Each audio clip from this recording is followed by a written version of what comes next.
What's the difference between credit spreads and debit spreads, and which one is riskier? Most people get this wrong. In this video, I'm going to break down the differences, the risk differences, and I'm going to give some exact examples so you will be able to trade a debit or credit spread with clarity and confidence. So let's get started. Let's start with the basics. A debit spread is when you buy one option and sell another option farther out of the money. You pay a debit to enter the trade, and you profit if the price moves in your direction. The max profit is the difference between the strikes minus the debit you paid. There is no early assignment risk because you're the buyer. A credit spread is the opposite of that. You sell one option and buy another option farther out of the money.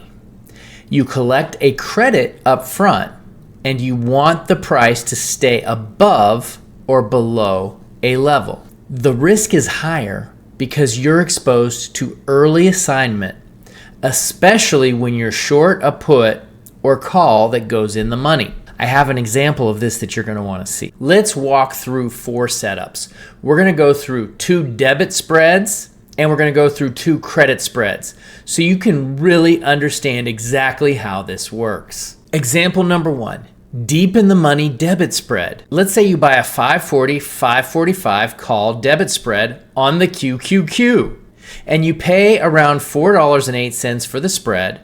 The max value of that spread is $5. So your max profit is 92 cents per contract. So you're paying $4 to make 92 cents. Now what happens if the stock drops to $555? That's still above the strike price of $545, which means that the spread is still fully in the money, and at expiration it will settle for $5. So you still get a full profit. Even though the price dropped, you're protected by your strike structure. Now let's take a look at another debit spread. Now we're going to do an at-the-money debit spread. This is a more aggressive trade, which means you can get a higher reward, but this means that we're buying the debit right at the current price. So the way that it would work is we would do a 560, 565 call debit spread. You might pay around $2.08. If the stock rises above 565, the spread is worth $5 and you profit $2.92. That's over 140% ROI. But if the stock stays flat or drops, you could lose the full debit. So it's higher risk, higher reward, and you need to be more right on direction because it's at the money. Now, if you're interested in how we can actually turn this into a real strategy, let me know in the comments and I will really lay it out in another video, but I want to make sure that this video is hitting the mark first. Now let's go ahead and go over to put credit spreads. People love credit spreads and they're great, but they have a little bit higher risk. Actually, it could be an insane amount of risk once you see what I'm talking about. So here's a common trade. The 540, the 535 put credit spread. You sell the 540 put, buy the 535 put, and collect about 66 cents on the trade.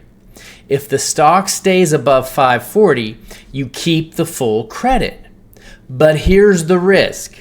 If the stock drops and the 540 goes deep in the money, you could get early assignment, which means you're suddenly long 100 shares. That ties up margin and can lead to stress or forced liquidation. Why is that? Because maybe you don't even have enough funds in the account to cover the entire spread because they allow you to buy it with money that you don't have. So yes, the long 535 put caps your loss, but you still have to manage assignment risk. Most traders ignore this and it can cost them. Here's an example of right now where I have a specific trade. I did this on demo to really show you how this works. I went short or I did a put spread and I got early assignment on short QQQ, so I have negative shares, I have short shares, and I'm down $133,000 on that trade. So you see how the early assignment can be a big risk. All right, now here's another call credit spread.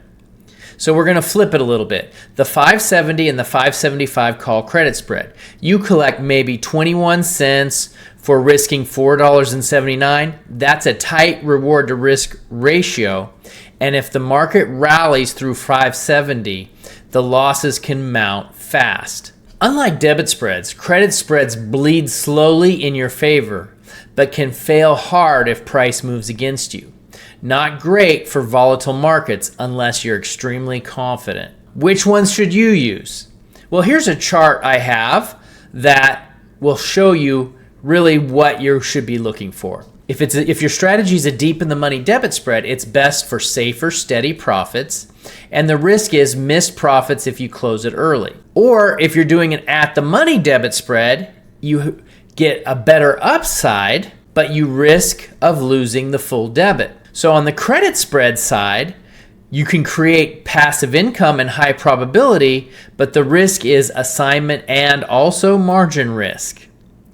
Now, a way to avoid all of this is to go out longer with your options to do 45 days, and then when you're about 20 days in the trade, you either close it or roll it further out. So if you're newer to options, debit spreads are usually safer and easier to manage, and you can assign your risk, and I don't have to worry about a surprise assignment. So how do I do this? In my Freedom Income Options program, we use both types of spreads, but we structure every trade for defined risk, high probability of success, and simple stress-free management.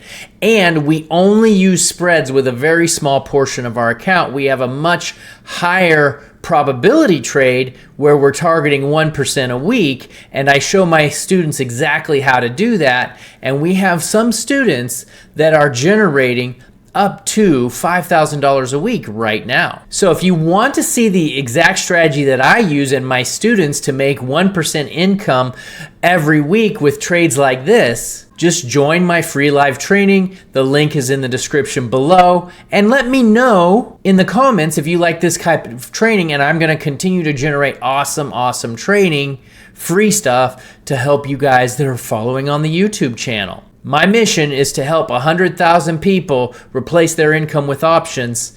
So if that sounds like something you're interested in, subscribe to the channel, get engaged, comment. I reply to every comment. I'm here whether you're a paid customer or you're just enjoying my YouTube content. I'm here for you.